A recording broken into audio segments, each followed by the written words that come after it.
अस्सलाम वालेकुम dear students, welcome to science class.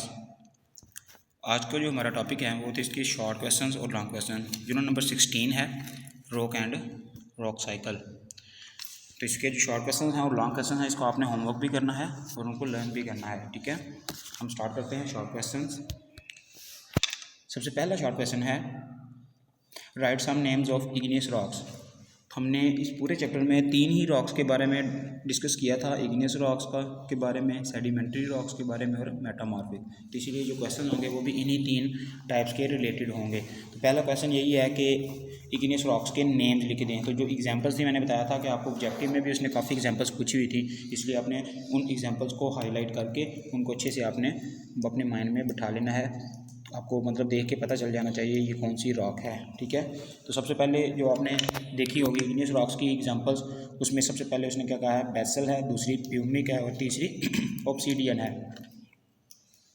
Question number 2 है what is difference between intrusive and extrusive rock. जब से हमारा लेक्चर स्टार्ट हुआ है इसमें 3 हमने डेली इस चीज़ को डिस्कस करते हैं कि इंट्रसिव और एक्सट्रसिव रॉक्स में क्या डिफरेंस है। तो इसको अब एक दो दोबारा मैं अगेन एक्सप्लेन कर देता हूँ ताकि आपको और क्लियर हो जाए।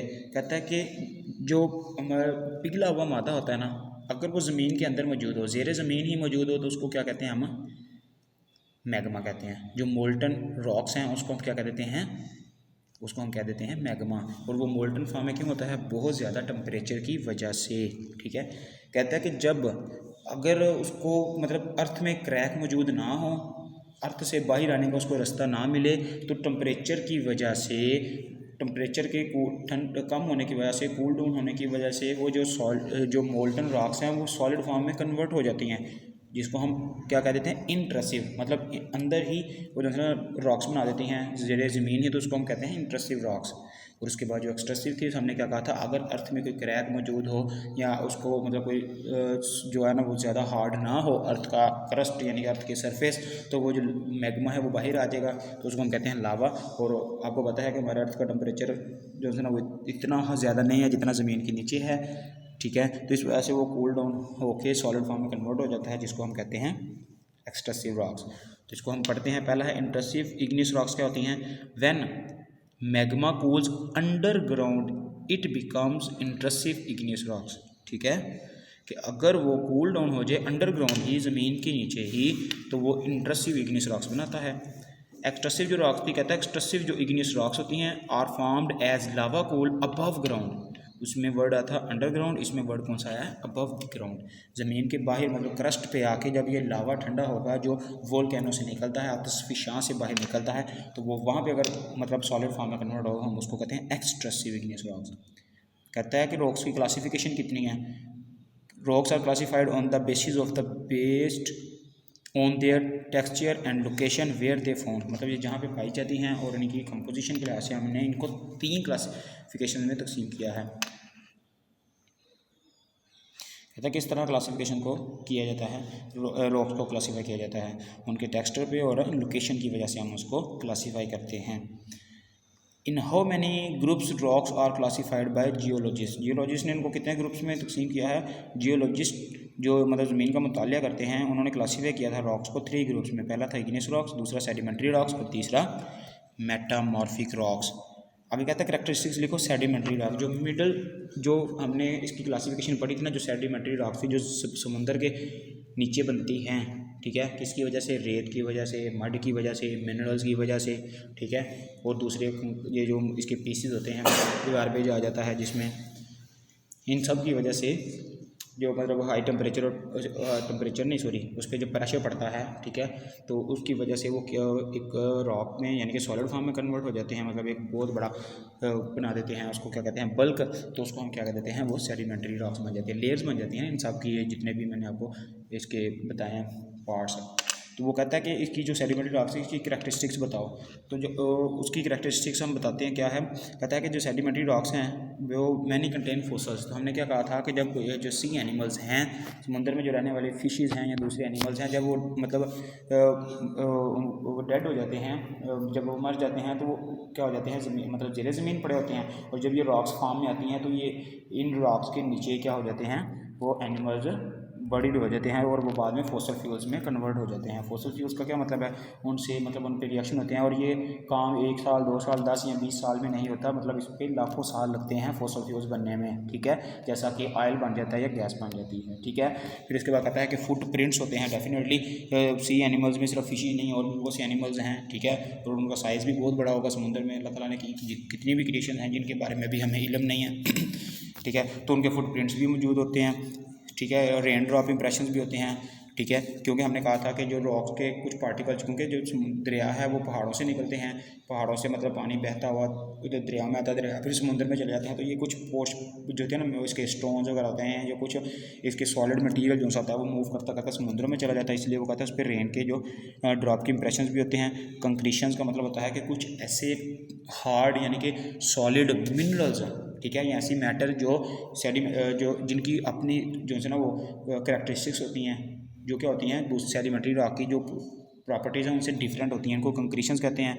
रिपल मार्क का मतलब है उनके ऊपर ना वो लेयर बनी होती है, मतलब पानी की, जब पानी गुजरता है आप देखते हैं पहाड़ों पे वो पानी अपना रास्ता खुद बनाता है, ठीक है, इसी तरह समुद्र में जो रॉक्स हैं उनमें से भी पानी अपना रास्ता खुद बनाता है, जब पानी चलता रहेगा, ठीक है, तो वो ना मतलब उस पर थोड़े से रिपल का मतलब होता है लहरें, रिपल मार्क्स मतलब लहरों के निशान होते हैं, मतलब उसमें रॉक्स बिल्कुल प्लेन नहीं होती, उसमें वाटर जहाँ से गुजरा होता है, मतलब जहाँ पे उसका कंटिन्यूस पाथ होता है वहाँ से वो उसको थोड़ा सा मतलब उसका ना हमें नज़र आ रहा होता है, साफ पता चलता होता है यहाँ से पानी गुजरा हुआ है। उसके बाद कहता है कि जो है ना रेल मार्क्स और एंड क्रॉस बैंडिंग, कहता है ये उसकी कुछ प्रॉपर्टीज़ थी किसकी, सेडिमेंट्री रॉक्स की, जो समुद्र के नीचे पाई जाती हैं। ये थे शॉर्ट क्वेश्चन, आपके 5 शॉर्ट क्वेश्चन हैं, ठीक है, मतलब एक तो वो इंट्रसिव एक्सट्रसिव हो गया, वो तो आपको मतलब आप 3 दिन से यही चीज़ इसको समझ रहे हो, ठीक है। क्लासिफिकेशंस भी आपने 3 दिन से इसको डिस्कस कर रहे हो कौन सी क्लासिफिकेशन हैं, ठीक है, और आपने इग्नियस रॉक्स की एग्जांपल्स पढ़ी, ठीक है, और उसके बाद किस तरह क्लासीफाई इनको किया जाता है इनकी लोकेशन की वजह से और टेक्सचर की वजह से, ठीक है। ये था आपका शॉर्ट क्वेश्चंस का पोर्शन, तो इसको आपने याद भी करना है और इसका होमवर्क भी करना है। तो हम चलते हैं नेक्स्ट लॉन्ग क्वेश्चंस की तरफ।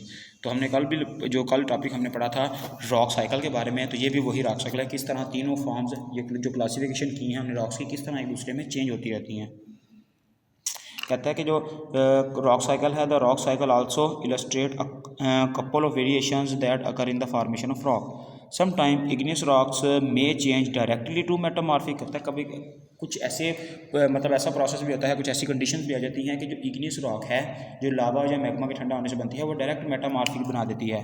कहता है when igneous rock is buried deep with in the earth and is expose to great heat and pressure as well as metamorphic and sedimentary rocks may exposed at the surface of the earth and be subject to weathering and erosion, hence creating new material for sedimentary rocks।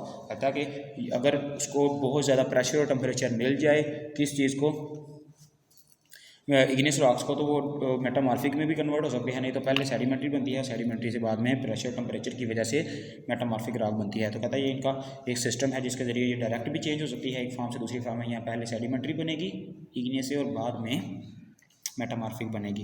Next question है how igneous rock are found. अब question number 2 है, जैसा कि आपने पढ़ा था कि जो भी हमने शॉर्ट क्वेश्चन भी डिस्कस किया है इंट्रसिव और एक्सट्रसिव का, तो वही क्वेश्चन इसने दोबारा पूछ लिया है, क्योंकि इसमें टॉपिक ही 3 है, एक इंट्रसिव, एक उसका इग्नियस का, एक सेडिमेंट्री का और एक मेटामॉर्फिक का। ऑब्जेक्टिव भी इन तीनों टॉपिक्स में से आएंगी, उसके बाद जो शॉर्ट क्वेश्चन थे वो भी इन्हीं टॉपिक से आएंगे, लॉन्ग क्वेश्चन भी इन्हीं टॉपिक से आएंगे, तो इसलिए हम इसको अगेन एक दफ़ा देख लेते हैं। कहता है कि igneous rocks are found when magma, जो कहाँ पे होता है, मोल्डन मटेरियल होता है जो ज़मीन के अंदर पाया जाता है, कूल एंड सॉलिडिफाइज।